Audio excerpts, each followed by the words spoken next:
তাহলে আমাদেরকে আল্লাহ তাআলা কেন বানাইলেন? এই পৃথিবীতে আমরা আসলাম কেন? আমার জীবনের উদ্দেশ্যটা কি? ন্যূনতম আকল তো থাকা উচিত যে আমি আসলাম কেন, কে পাঠাইলেন আমারে, কেন পাঠাইলেন, কার কাছ থেকে আমি আসলাম, আমি যাব কোথায়।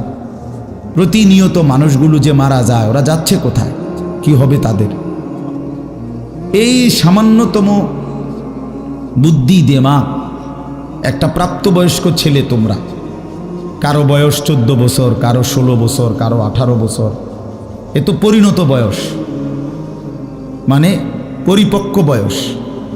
ওয়ালাম্মা বালাগা আশুদ্দা, একেবারে পূর্ণ শক্তির টাইম। কোরআন শরীফে আল্লাহ তাআলা মানুষের হায়াতকে 3টা ভাগে ভাগ করছে। একটা হলো জন্মের পরবর্তী শিশুকাল, আরেকটা হলো যৌবনকাল, আরেকটা হলো বৃদ্ধকাল। এই 3টার মধ্যে আল্লাহ তাআলা নিজেই বলছেন শিশুকাল এবং বৃদ্ধকাল দুইটাই দুর্বল, দফ। এই শব্দের অর্থ দুর্বলতার সময়। আর শুধু কেবল আল্লাহ তাআলা যৌবনকালকেই বলছেন কুওয়াতান, শক্তির সময়। শক্তি, সামর্থ্য, শৌর্য, বীর্য, এই সবটাই যৌবনকাল। এই জন্য শক্তির সময়, সামর্থ্যের সময় মেহনত করতে হয়।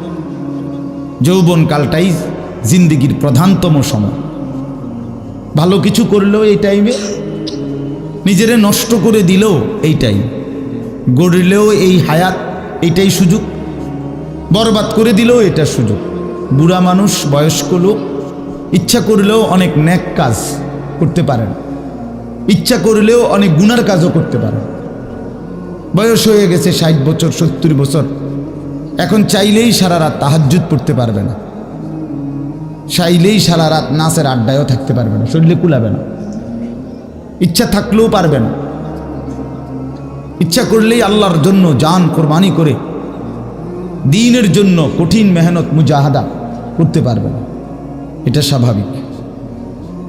আমার মনে আছে একটা সময় 2.5 ঘন্টা 3 ঘন্টাও পায়ে হাইটা কোথাও মাহফিলে গেছে, এখন আর এটা সহ্য হয় না। তাইলে হায়াতের একটা অংশ আছে মানুষের। এই জন্য প্রিয় ভাই, সবাইকে বললাম, তুমি যদি কমপক্ষে নিজের হায়াতের কদর না করো, নিজেকেও যদি কমপক্ষে না বুঝলা, তো কি বুঝলা জীবন? এই সমাজ, এই দেশ, এই জাতি, নিজের এলাকা, পাড়া, মহল্লা, কারো কোনো উপকার করলা না, কমপক্ষে নিজের উপকার তো করো। নিজের ভালো, নিজের কল্যাণ, নিজের জন্য তো কমপক্ষে, যে আমি যে একটা মানুষ, আমি যে সারাদিন 1 ওয়াক্ত নামাজ পড়ি না, সারাদিন মোবাইলের মধ্যে নাচ, গান, ছবি, নর্তকীর সিনেমা, নাটক, অস্থির দৃশ্য, উলঙ্গ ছবি, সারাদিন সমবয়সী বন্ধুদের সাথে আড্ডা দিলাম, দুষ্টামি করলাম, ফালতু কথাবার্তা করে কাটাইলাম। আচ্ছা, এটা রাত শেষে ঘুমের টাইমে হলো তো মানুষের বিবেকে একটু হলেও নাড়া দেওয়া উচিত, জানি বাস্তবিক অর্থে সারাদিন কি করলাম। এতটুকু দিমাগ যদি, এতটুকু আকল যদি কারো না থাকে, তো এটা সুস্থ মানুষ কি ভাই? এ তো স্বাভাবিক মানুষ না ভাই, এ তো প্রতিবন্ধী, এ তো পাগল, মাতাল, অসুস্থ মানুষ। এই জন্য দোস্ত আমার, বন্ধু আমার, এদ্দুর কমপক্ষে অনুরোধ করলাম, প্রত্যেকটা অনেক ছেলে মাশাআল্লাহ, অনেক নওজোয়ান তোমরা, আমার অনুরোধ রইল, এতটুকু দিল দিয়া ভাইব, নিজেরে নিয়ে শুধু ভাইব, আর কিছু না করো, নিজেরে ভাইব। রাসূলুল্লাহ সাল্লাল্লাহু আলাইহি সাল্লাম বলছেন, এক সাহাবী একদিন নবীজিকে জিজ্ঞেস করছে, হুযাইফা, ইয়া রাসূলুল্লাহ, আমি যদি দ্বীনের উপরে চলতে গিয়ে কখনো এমন হয় যে আমার সাথে কেউ নাই, সবাই আল্লাহর নাফরমানিতে লিপ্ত, আমি শুধু একা, তখন আমি কি করব?